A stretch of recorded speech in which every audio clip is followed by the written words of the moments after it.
Bonjour à tous, nous sommes aujourd'hui le vendredi 9 février.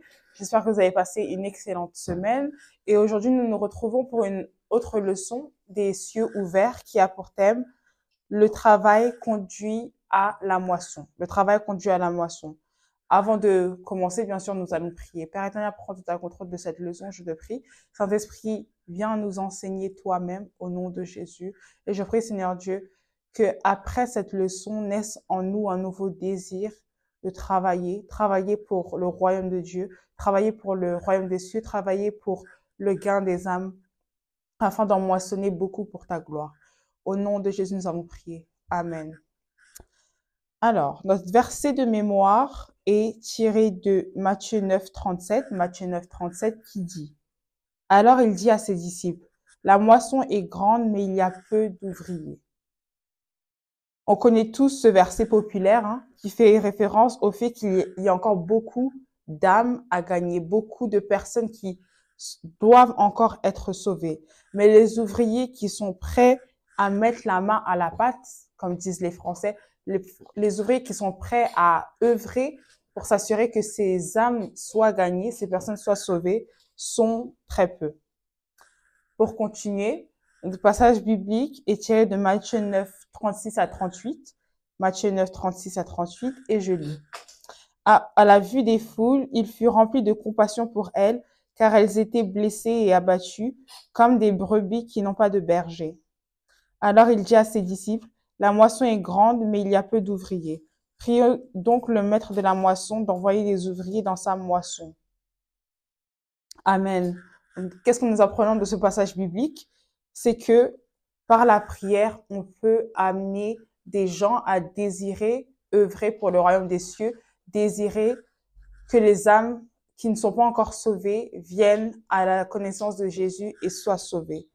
Alors, si vous pouvez prendre un temps durant votre journée, durant votre semaine, priez, comme Jésus a dit à ses disciples, priez donc le maître de la moisson, qui est Dieu lui-même, d'envoyer des ouvriers dans sa moisson. Maintenant, nous allons passer au message qui dit: si jamais Dieu veut vous utiliser pour apporter une moisson d'âmes dans son royaume, vous devez travailler dur. Pourquoi travailler dur? Parce que gagner des âmes, aller à la moisson d'âmes, c'est pas une œuvre qui est facile. La raison, c'est que la récolte nécessite beaucoup plus de travail que les semailles. On va expliquer cette phrase-là. Donc là, notre Père spirituel nous dit que les agriculteurs vous diront que semer est un travail difficile. Pour semer dans une grande ferme, il vous faut travailler dur. Cependant, récolter requiert beaucoup plus de travail acharné parce qu'il y a une limite de temps pour la récolte. Donc là, on est en train d'opposer le fait de semer au fait de récolter. La moisson, c'est synonyme de la récolte. Donc là, on est en train de comparer le fait de semer au fait de moissonner. Et jusque-là, on apprend que le fait de semer, c'est difficile, mais le fait de moissonner, c'est encore plus difficile. Et pourquoi? Parce qu'on va le voir dans un instant.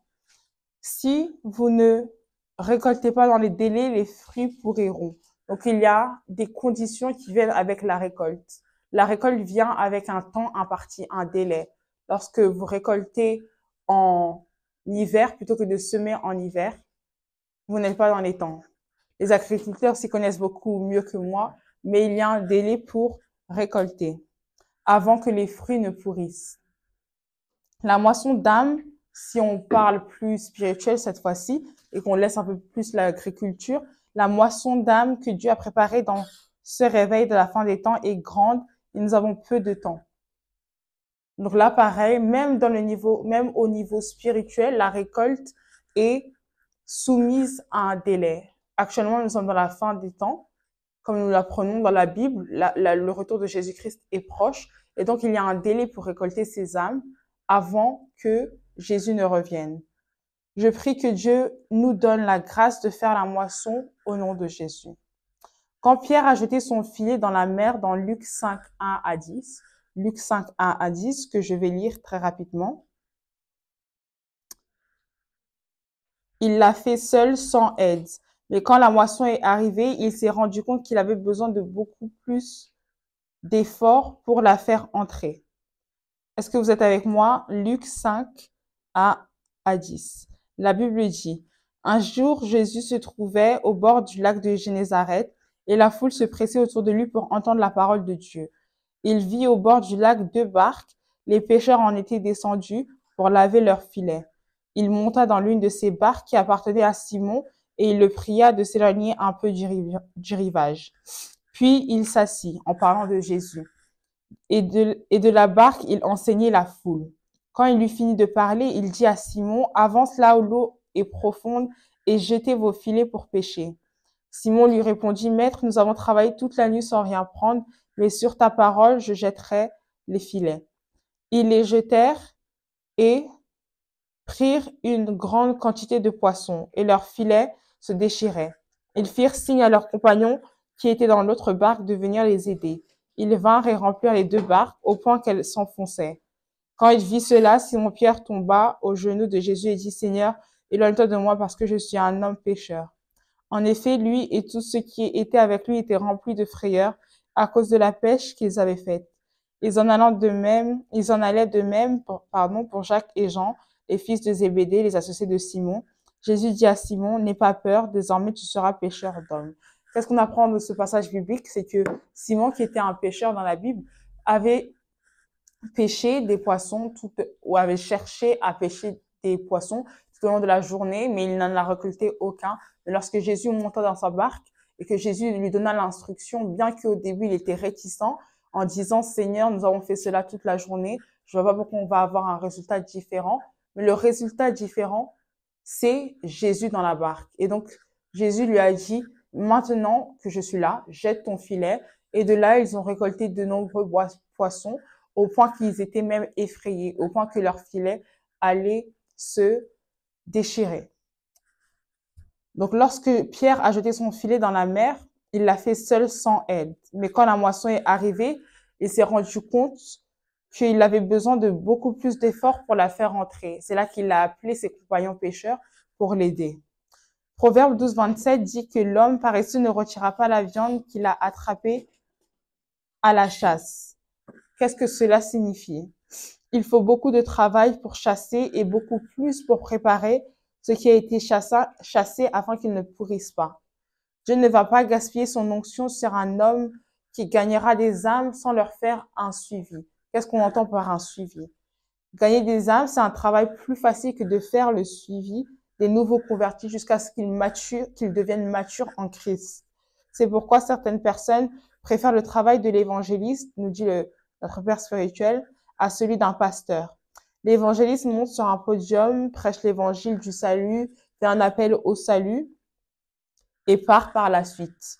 Mais le plus gros du travail reste au pasteur, qui lui doit faire le dur travail de former les nouveaux convertis, de les mettre dans des systèmes qui les aideront à grandir spirituellement, à répondre à toutes leurs questions, à les enseigner régulièrement jusqu'à ce qu'ils soient affermis. Dans un temps de réveil, vous devez non seulement être prêt à faire le travail d'un évangéliste, mais aussi celui d'un pasteur, c'est-à-dire non pas seulement gagner des âmes, non pas seulement chercher à contribuer à la moisson des âmes pour les amener à la connaissance de Christ, pour les amener au salut, mais vous devez aussi aller plus loin, faire le travail d'un pasteur qui est d'accompagner ces nouvelles âmes, faire en sorte qu'elles grandissent spirituellement, faire en sorte qu'elles ne retournent pas à leurs anciennes voies, faire en sorte qu'elles ne retournent pas à leur vie d'avant Jésus. Les accompagner, les épauler, être là pour eux et aussi, plus important encore, prier pour eux. Jean 15, 16 dit que vous devez gagner les âmes et vous assurer qu'elles demeurent, ce qui implique de ne jamais les laisser retourner au diable. Que Dieu nous aide à ces personnes qui vont aider les autres à rester fermes dans leur foi. Que Dieu nous aide à encourager nos frères et sœurs dans leur foi au nom de Jésus. Et pour ceux qui ont besoin d'encouragement dans leur marche chrétienne, c'est ma prière que Dieu vous fortifie, que Dieu vous garde et que Dieu vous donne la force de persévérer jusqu'à la fin afin d'accéder au royaume des cieux au nom de Jésus. Aussi douloureux soit-il, accoucher est toujours plus facile que de s'occuper d'un bébé jusqu'à l'âge adulte. Les parents vous diront que le travail d'une mère sur ses enfants ne s'arrête jamais. Alors êtes-vous prêt à nourrir des nouveaux convertis jusqu'à où ils quittent ce monde pour le paradis? Si votre réponse est oui, alors Dieu vous trouvera vraiment utile pour son œuvre. Parce que comme on a dit au début, la moisson est grande, mais les ouvriers sont nombreux. J'espère que cette leçon vous a encouragé à joindre cette moisson. Dernièrement, point clé, c'est de mettre plus d'efforts dans le suivi des âmes jusqu'à ce qu'elles soient matures. Si jusque-là, vous n'avez pas pris l'évangélisation au sérieux, je prie que cette leçon nous encourage à prendre l'évangélisation plus au sérieux et nous aide à accompagner les âmes jusqu'à ce qu'ils grandissent spirituellement et aillent au paradis. Que Dieu nous aide au nom de Jésus. Je vous souhaite un excellent week-end. On se retrouve demain pour une autre leçon. Que Dieu vous bénisse.